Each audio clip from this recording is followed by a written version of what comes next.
നമസ്കാരം. എനിക്കറിയാം അൻവർ മത്സരിക്കുമെന്ന്. അതുകൊണ്ട് തന്നെയാണ് വിടാതെ അൻവറിന്റെ വിശേഷം ഞാൻ പങ്കുവെച്ചുകൊണ്ടിരിക്കുന്നത്. അൻവറിനെ സംബന്ധിച്ച് അതികൂർമ്മ ബുദ്ധിയുള്ള പച്ചയായ ഒരു പടുമനുഷ്യനാണ്. അതുകൊണ്ട് തന്നെയാണ് മാധ്യമങ്ങളിലൂടെ അദ്ദേഹം പലതും അദ്ദേഹത്തിന്റെ വികാരം പ്രകടിപ്പിച്ചുകൊണ്ടിരിക്കുന്നത്. ആ വികാരം, പച്ചയായ ആ വികാരമാണ് നിലമ്പൂരിലെ പാവപ്പെട്ട മനുഷ്യരിലെ മനസ്സിലേക്ക് അമ്പുക്ക എന്ന ആ കടന്നൽ അൻവർ ഇറങ്ങിച്ചെന്ന് സ്ഥാനം പിടിച്ചത്. അതുകൊണ്ട് തന്നെ ഒരു കാരണവശാലും ഈ ഇലക്ഷൻ സമയത്ത് വീടിന്റെ ഉമ്മറത്ത് ഒന്നിലും പങ്കെടുക്കാതെ അൻവർ കുത്തിയിരിക്കുമെന്ന് വിചാരിച്ചവർ ഏതോ മൂഢസ്വർഗത്തിലാണ്. അൻവർ മത്സരിക്കില്ലെന്ന് കരുതിയ പിണറായി സത്തെ കുറ്റം പറഞ്ഞുകൊണ്ട് ചെന്ന് കയറാൻ ഉദ്ദേശിക്കുന്ന UDF-ൽ അതിൽ കൂടുതൽ തൊഴുത്തിൽ കുത്താണെന്ന് വ്യക്തമായിട്ട് അറിയാവുന്ന മിസ്റ്റർ അൻവർ എല്ലാ സെറ്റപ്പുകളും മുൻകൂട്ടി ഉറപ്പിച്ചു തീരുമാനിച്ചതിന് ശേഷമാണ് ഏത് ചെകുത്താനെ വേണമെങ്കിലും അംഗീകരിക്കാമെന്ന് പറഞ്ഞുകൊണ്ടും ജനങ്ങളുടെ മുന്നിൽ വിമ്മി പൊട്ടിക്കറഞ്ഞപ്പോഴും അതെല്ലാം അദ്ദേഹത്തിന്റെ ഇലക്ഷനിലേക്കുള്ള ഒരു ചുവടുവെപ്പായിരുന്നു എന്ന് തിരിച്ചറിയാതെ പോയ സതീശനും പാർട്ടിക്കുമാണ് എല്ലാം പിഴച്ചത്. നമ്മൾ സതീശനെ കുറ്റം പറയുന്നതിന് മുന്നേ സതീശന്റെ തീരുമാനത്തിൽ രണ്ട് കാര്യങ്ങളാണ് നമ്മൾ മനസ്സിലാക്കേണ്ടതുള്ളത്. ഇപ്പോൾ പലരും അൻവറിനെ മനസ്സിലാക്കാത്തതുപോലെ തന്നെ സതീശൻ ഒരു പക്ഷേ ബുദ്ധിമാനായ ഒരു നേതാവായിരിക്കാം. കാരണം നമുക്കറിയാം, ഈ 2 വർഷത്തെ ഭരണം കൊണ്ട് ജനിക്കാൻ പോകുന്ന മക്കൾക്ക് പോലും ലക്ഷക്കണക്കിന് കടബാധ്യത ഉണ്ടാക്കിക്കൊണ്ടുള്ള വികസനമാണ് പിണറായി സർക്കാരിന്റെ ഈ വികസനം എന്ന് പറഞ്ഞ് ഇത്രയും 2 ഭരണത്തിൽ ഇവിടെ സംഭവിച്ചത്. അപ്പോൾ ഇനി അങ്ങോട്ട് ചെന്ന് കഴിഞ്ഞാൽ ഖജനാവിൽ കൈയിട്ടാൽ കോടാനക്കോടി രൂപയുടെ കടബാധ്യതകളുടെ പേപ്പറുകൾ മാത്രമേ ഉണ്ടാവൂ എന്ന് തിരിച്ചറിയാവുന്ന ഈ സതീശനും ഗ്രൂപ്പും അവർ ഉദ്ദേശിക്കുന്നത് ഈ ഭരണത്തിൽ കോൺഗ്രസ് കയറണ്ട, അവരുണ്ടാക്കി വെച്ച വികസനം അവർ തന്നെ തീർക്കട്ടെ എന്നുള്ളത് കൊണ്ട് കോൺഗ്രസിന് ഭരണം കിട്ടാതിരിക്കാൻ വേണ്ടി ഇലക്ഷനിൽ 3ാം വട്ടവും പിണറായി സർക്കാർ തന്നെ വരട്ടെ എന്ന ഒരു അതിബുദ്ധിയോടുകൂടെയുള്ള ഒരു കളിയായിരിക്കും കളിക്കുന്നത്.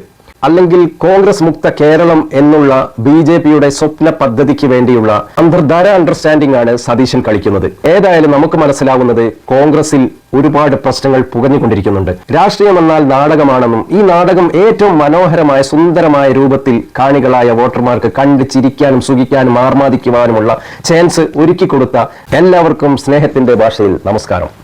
നിങ്ങൾ ഭരണത്തിൽ കയറിയാൽ എല്ലാ സുഖസൗകര്യവും പണം കൊണ്ടും നിങ്ങൾ സന്തോഷിക്കും. ഏതായാലും ഇലക്ഷൻ കഴിയുന്നത് വരെയുള്ള നിങ്ങളുടെ ഈ കലാപരിപാടികളും തൊഴുത്തിൽ കുത്തും അതുപോലുള്ള ചവിട്ട് നാടകവും എല്ലാം കണ്ട് ഞങ്ങളെപ്പോലുള്ള വോട്ടർമാരും ഒന്ന് സന്തോഷിക്കട്ടെ. അൻവറിന്റെ സഹായമില്ലാതെ ഒരിക്കലും ആര്യാടൻ ഷൗക്കത്ത് അവിടെ വിജയിക്കുകയില്ല എന്നറിഞ്ഞിട്ടും പ്രത്യേകിച്ച് മഹാഭൂരിപക്ഷം ആളുകൾക്കും വലിയ താല്പര്യമില്ലാത്ത ആര്യാടൻ ഷൗക്കത്തിൽ തന്നെ എന്തിനു കടിച്ചു തൂങ്ങി എന്നുള്ളത് നമുക്ക് ചിന്തിച്ചാൽ മനസ്സിലാവുന്ന പല കാര്യങ്ങളുമുണ്ട്. ശരിക്കും കോൺഗ്രസിന്റെ അവസ്ഥ എന്താണ്? ഇനിയിപ്പോ അൻവർ സാഹിബ് ഇലക്ഷനിൽ മത്സരിച്ച് ഒരു പക്ഷേ ജയിച്ചാൽ ചെന്ന് കയറാൻ പോകുന്ന തൃണമൂൽ കോൺഗ്രസിൽ അദ്ദേഹത്തിനെ എതിരേൽക്കാൻ വേണ്ടി പൂമാലയിട്ട് സ്വീകരിക്കാൻ വേണ്ടി അദ്ദേഹത്തിന്റെ ഏറ്റവും വലിയൊരു ശത്രുവായ ഔദ്യോഗിക പക്ഷം ജനറൽ സെക്രട്ടറി രാജേന്ദ്രൻ അവിടെ റെഡിയായിട്ട് നിൽക്കുന്നുണ്ട്.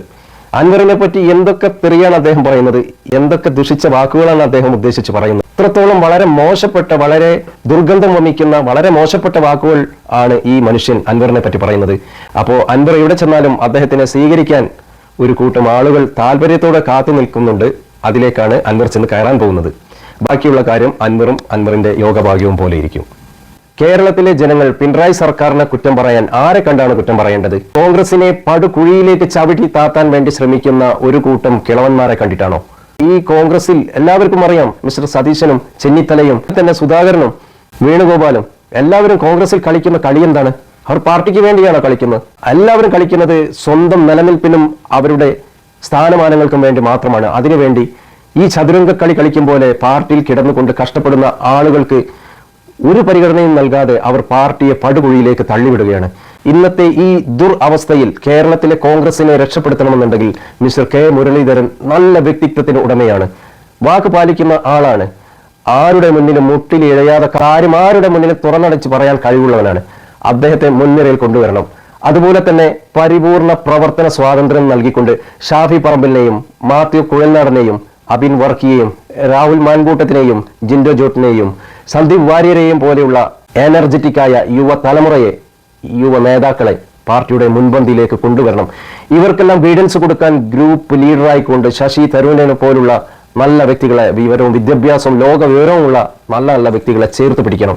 അങ്ങനെ ഇനി കോൺഗ്രസിനെ രക്ഷപ്പെടുത്തുവാൻ കഴിയുള്ളൂ. ഈ പഴയ കിളവന്മാരെ എല്ലാം എടുത്ത് തോട്ടിലിട്ടുകൊണ്ട് കോൺഗ്രസിനെ രക്ഷപ്പെടുത്തുവാൻ ഇനിയും ബാക്കിയുള്ള ബുദ്ധിയുള്ള അനുയായികൾ ശ്രമിച്ചിട്ടില്ല എങ്കിൽ ഉടനെ തന്നെ കോൺഗ്രസ് മുക്ത കേരളം എന്ന ആ സംഭവം ഇവിടെ അടുത്ത ഇലക്ഷനിലോട് കൂടെ തന്നെ സംഭവിക്കാൻ പോവുകയാണ്.